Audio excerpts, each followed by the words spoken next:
മക്കളെ സ്കൂൾ ബസ്സിൽ കയറ്റി വിടാൻ പോകുമ്പോൾ ആ കാട്ടാനയുടെ ആക്രമണത്തിൽ കൊല്ലപ്പെട്ട സിംഗുകണ്ടം അങ്കണവാടി തെരുവ് സ്വദേശി മാരിയുടെ മൃതദേഹം വൻ ജനാവലിയോടെ സാന്നിധ്യത്തിൽ തന്നെ സൂര്യനെല്ലിയിലെ പൊതുശ്മശാനത്തിൽ സംസ്കരിച്ചു. കാട്ടാന ആക്രമിച്ച് വീഴ്ത്തിയ സ്ഥലത്തു നിന്നും സമീപത്ത് തന്നെയായിരുന്നു പൊതുദർശനം ഉണ്ടായിരുന്നത്. കാട്ടാന ആക്രമണത്തിൽ പരിക്കേറ്റ് കോട്ടയം മെഡിക്കൽ കോളേജ് ആശുപത്രിയിൽ ചികിത്സയിൽ കഴിയുന്ന മകൻ രക്ഷിന് സംസ്കാര ചടങ്ങുകൾക്ക് പങ്കെടുക്കാനായില്ല. രക്ഷിന് 11 വയസ്സാണ്. മാരിയുടെ പ്രായം 36 വയസ്സും. കാട്ടാന ആക്രമണത്തിൽ നിന്നും രക്ഷപ്പെട്ട മകൾ രക്ഷിണയാണ് ചിതയ്ക്ക് തീ കൊളുത്തിയത്. MLA മാരായ സേനാപതി വേണു, F രാജ, ചിന്നക്കനാൽ പഞ്ചായത്ത് പ്രസിഡന്റ് നിഷ സാബു, CPI ജില്ലാ സെക്രട്ടറി CK സനൽകുമാർ തുടങ്ങിയവർ അന്ത്യോപചാരം അർപ്പിച്ചു. രക്ഷിൻ്റെ ആരോഗ്യനിലയിൽ പുരോഗതിയുണ്ട്. അവൻ ഇതുവരെ അമ്മയെ കാര്യം അറിഞ്ഞിട്ടില്ല. കണ്ണു തുറക്കുമ്പോഴൊക്കെയും അമ്മ എന്ന് ചോദിക്കുന്നുണ്ട്. അമ്മ അപ്പുറത്തുണ്ട് എന്ന് മാത്രമാണ് പറഞ്ഞിരിക്കുന്നത്.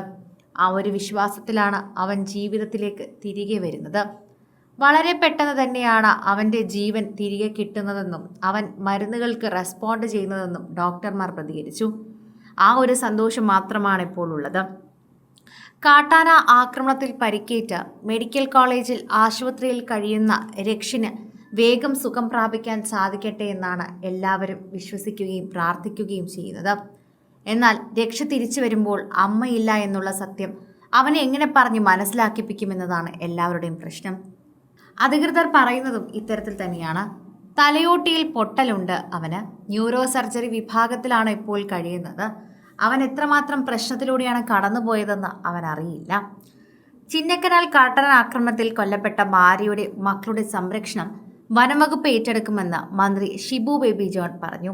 നഷ്ടപരിഹാര തുകയുടെ ആദ്യ ഗഡുവായ 5 ലക്ഷം രൂപ 2 കുട്ടികളുടെ പേരിൽ സ്ഥിര നിക്ഷേപമായി ഇടും.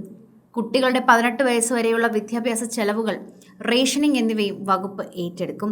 മറ്റ് ചെലവുകൾക്കായി എല്ലാ മാസവും 5000 രൂപ വീതം നൽകും. കുട്ടികളുടെ ഉപദേശകനായി ഫോറസ്റ്റ് ഉദ്യോഗസ്ഥനെ ചുമതലപ്പെടുത്തും. വീടിൻ്റെ അറ്റകുറ്റപ്പണികൾ നടത്തും.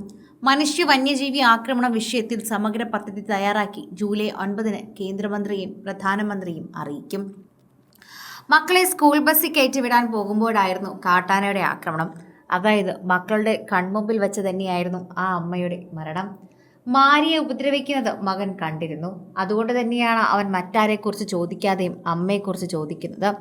അവനെ എല്ലാവരും കാണാൻ വരുമ്പോഴും അവൻ്റെ അമ്മ മാത്രം വന്നില്ല. അതാണ് അവൻ്റെ ഏറ്റവും വലിയ ടെൻഷൻ. എപ്പോഴും അമ്മയോടൊപ്പം അമ്മയുടെ സാരിത്തുമ്പിൽ നടക്കുന്ന പയ്യനാണ്. അവന് അമ്മയില്ലാതെ എങ്ങനെ ജീവിക്കണമെന്ന് പോലും അറിയില്ല. എല്ലാവരും ആ ഒരു ദുഃഖത്തിൽ തന്നെയാണ് ഇപ്പോൾ ആ വാർത്തയെ കാണുന്നത്.